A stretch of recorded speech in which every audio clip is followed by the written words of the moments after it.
Good morning friends, welcome back to আর my channel Puja এড ব্লগে তোমাদেরকে অনেক স্বাগত, অনেক ভালোবাসা নিয়ে আজকে একটা নতুন ব্লগ নিয়ে চলে এসেছি। তো আজকে হলো রবিবার, সকাল 6টা থেকে আমি ব্লগটা স্টার্ট করেছি। তো বহু দিন পর এত সকাল সকাল ব্লগটা স্টার্ট করতে পেরেছি। তো ফ্রেন্ডস, আমি তো বেশ ভালোই আছি। তোমরা সকলে কেমন আছো অবশ্যই কমেন্টে বলো। তো চলো, আজকে যেহেতু সকাল থেকে ব্লগটা স্টার্ট করেছি, তো সকাল থেকে সবই তোমাদের সঙ্গে শেয়ার করার চেষ্টা আমি করব। তো চলো তোমরা দেখতে থাকো। এখনও সৌরভ বাবা ওঠেনি আর এখনও আমার কোনো কাজই হয়নি। তো চলো তোমাদের সঙ্গে কথা বলতে বলতে সব কাজই সেরে নেওয়া যাক। তো চলো তোমরা দেখতে থাকো। তো ফ্রেন্ডস, পুরো বহুদিন পরেই আমার সকাল সকাল ওঠা হয়েছে। প্রায় দিনই সকাল সকাল উঠি। বাবা যখন ফুলের চট বাজারে নিয়ে যায়, তখন মোট একা একা, যখন মা একা নয়, ঠাম্মি মা বাবা যখন তুলতে না পারে, তখন আমারও একটু উঠতে হয়। তো এই কষ্টটা তোমাদের দাদা ভাই আসলে আর আমার থাকবে না। ভোরে উঠতে এত কষ্ট হয়। ভোর বলতে 3:30-র সময় কি 4টের সময়, তারপরে ঘুমোলে একদমই সকালে উঠতে ইচ্ছে করে না। তো যাই হোক, আজকে যেহেতু আমাদের ধান ভাঙাতে নিয়ে গেছে, বাবা ভ্যান নিয়ে এসেছিলো, তো সব ধানই নিয়ে গেছে চাল ভাঙানোর জন্য, সেই জন্য উঠে পড়েছিলাম। তো আর ঘুমোইনি, ভাবলাম একটুখানি সময় মোবাইল টিপেছি আর তারপর লেগে পড়েছি সংসারের কাজে, বাসি কাজগুলো সেরে নিই। আর দেখতেই পাচ্ছ বাইরে কেমনটা নের পড়েছে। এমন যদি নের পড়ে সকাল সন্ধে, প্রত্যেকটা মানুষেরই শরীর খারাপ করবে, সে বাচ্চা দূরেই তো থাক। তো যাই হোক, চলো এখন বাবা ফুল বাজারে গেছে ফুলের চট নিয়ে। এই দেখো বাবা চলেও এসছে। বাবা ধান ভাঙাতে দিয়ে এসে তারপরে ফুলের চটগুলো নিয়ে গেছিলো, অনেক ভোরবেলায় গেছিলো, তো চলে এসছে। তো যাই হোক, চলো তোমাদের সঙ্গে আবার পরে দেখা হচ্ছে। তো ফ্রেন্ডস, তোমরা দেখেছো আমার উঠোন ঝাঁটিবার কমপ্লিট হয়ে গেছে। তারপরে আমি থালা বাসনও মেজে নিয়েছি। আসলে থালা বাসনটা মাজা তোমাদের সঙ্গে শেয়ার করতে পারলাম না, কারণ আমার ওখানে খুব একটা ভালো আলো নেই, সেই জন্য। তো চলো, এখন আমি ভাতটা চাপিয়ে দিয়েছি, ঠাম্মাইয়ের কাছে দিয়েছি উনুনটা জাল দেওয়ার জন্য, কারণ সোনাবার তো শরীরটা খুব একটা ভালো নয়।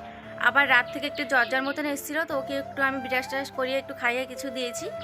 তো এখন আমি ভাত এক সাইডে ডিম সেদ্ধ করে চাপিয়েছি, ঠাম্মি জাল দিচ্ছে। এখন সোনাকে আমি খাইয়ে নিয়েছি, এখন যাবো রান্নাঘরে।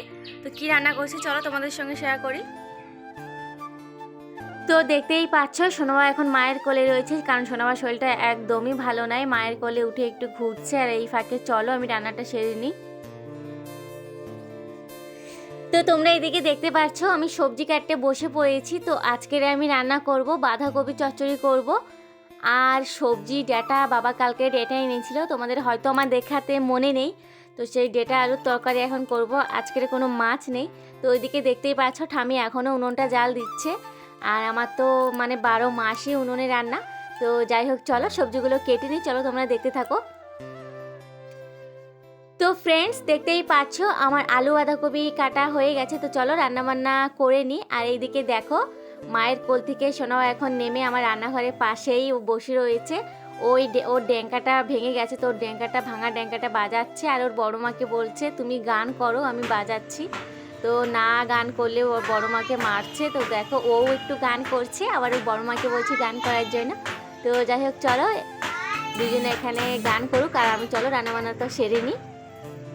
তো ফ্রেন্ডস, আমার রান্নাবান্না সবই হয়ে গেছে। দেখতে পাচ্ছি এখানে ডাটা আলু তরকারিটা আর এই যে বাঁধাকপি চচ্চড়িটা করেছি, সকাল দুটো মিলেই হয়ে যাবে। তো আজকের এই যে আমি রান্না করেছি। তো চলো বাড়িতে সবাই আসলে সবাইকে খেতে দিয়ে দিই, তারপর তোমাদের সঙ্গে আবারও দেখা হচ্ছে। তো চলো তোমরা দেখতে থাকো।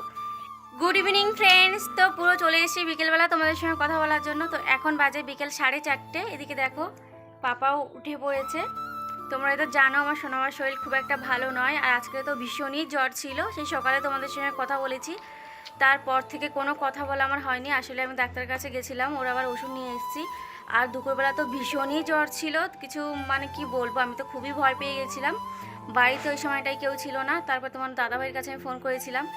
তো একটুখানি ওয়েট করার পরে, জ্বরের ওষুধটা খাওয়াই ওয়েট করার পরে দেখি একটু গাটা ঠান্ডা হয়ে আসছে, ঘেমেই জ্বরটা কেটে গেছে।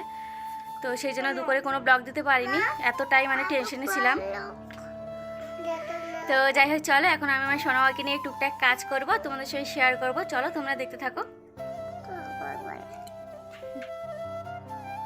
তো প্রথমে চলে এসেছি আমি উঠোনটা ঝাড় দেওয়ার জন্য, আর আমার পাপা মোবাইলের কাছেই বসে রয়েছে।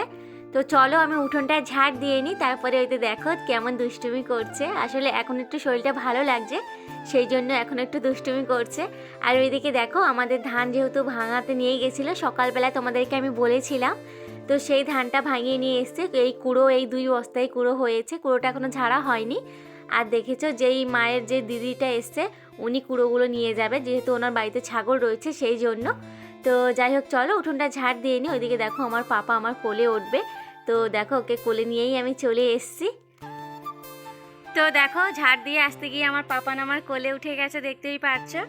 তো ওর খুবই গরম লাগছে, কারণ সত্যি সত্যি খুবই গরম পড়ছে। সন্ধেবেলার দিকে আর যা সকালের দিকে একটু ঠান্ডা ঠান্ডা লাগছে। তো আমার অবস্থা দেখতেই পাচ্ছ, আমি আসলে আমার বাবাকে জড়িয়ে ধরে মানে শুয়েছিলাম, বসেছিলাম, শরীরটা খারাপ, সেই জন্য আমারও মনটা খুবই খারাপ ছিল। এই দেখো মাথাটা এখনও হালকা হালকা গরম হচ্ছে। এদিকে দেখো আমাদের আজকে 2 ফুল তোলা হয়েছে, এখনও ঠাম্মি মা সকলেই মাঠে ফুল তুলছে। আজকের হয়তো আরও 2-3 চট হবে, সেই জন্য এখনও দেরি করছে, আজকে বাড়িতে নেই দেখো।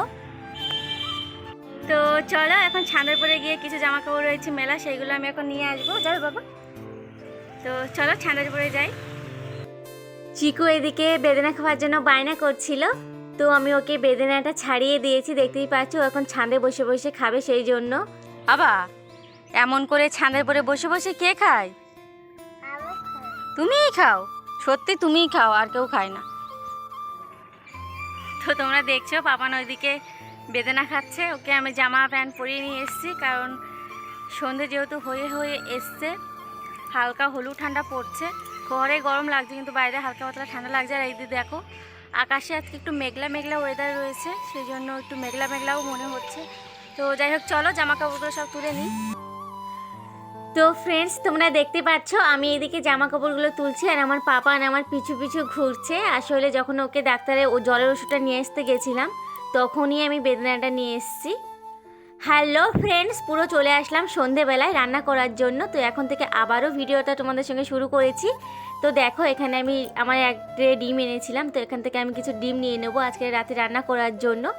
তো যেহেতু আমরা 6 জন আছি, কিন্তু ঠাম্মি তো আমাদের ডিম মুরগির মাংস কিছুই খায় না, সেই জন্য বড় ঠাম্মি, মা, বাবা, আমার আর আমাদের 5 জনের 5টা ডিম নিয়ে নিয়েছি এখান থেকে, দেখছো শুধু ঠাম্মির বাদ দিয়ে। তো চলো রান্নাবান্না সেরে তোমাদের সঙ্গে দেখা হচ্ছে, যেহেতু বাড়িতে ডিম রয়েছে তো ভাবলাম বাবা আসার কেন ওয়েট করবো, সোনা বাবার শরীরটা ভালো নেই। তো চলো আমি রান্নাটা সেরেই ফেলাই, সেই জন্য দেখো এখানে 5টা ডিম নিয়ে নিয়েছি। তো চলো আজকে ডিম আলু ঝোল করব। তো রান্নাবান্না সেরেই তোমাদের সঙ্গে দেখা হচ্ছে, তোমরা দেখতে থাকো। তো আমার রান্নাবান্না কমপ্লিট হয়ে গেছে, দেখতেই পাচ্ছ এখানে আমি ডিম আলু তরকারিটা করে নিয়েছি। তো চলো সবাইকে খেতে দিয়ে দিই, আর পাপাকেও খাওয়াবো। তো ফ্রেন্ডস তোমরা দেখতে পাচ্ছ সোনামা ঘুমিয়ে পড়েছে, রান্নাবান্না সেরে আমাদের সকলেরই খাওয়া হয়ে গেছে। সোনামাকে খাইয়ে ঘুম পাড়িয়ে দিয়েছি, ওষুধটাও খাইয়ে দিয়েছি, মাথার কাছে দেখতেই পাচ্ছি একটু গরম জল রেখেছি, নাকের ড্রপটা রেখেছি, ওর বারবার না কেটে যাচ্ছে সেই জন্য। তো চলো আজকের মতন ব্লগটা আমি এখানে শেষ করব। তোমাদের যদি ভালো লেগে থাকে অবশ্যই একটা লাইক কমেন্ট শেয়ার করে দেবে প্লিজ। নতুন হলে কেউ সাবস্ক্রাইব করতে একদমই ভুলবে না। তো চলো সবাইকে আজকের মতন টাটা, দেখো আগামীকাল একটা নিউ ব্লগ নিয়ে, নিউ ভিডিও নিয়ে। ততক্ষণ তোমরা ভালো থেকো, সুস্থ থেকো, সবাইকে গুড নাইট।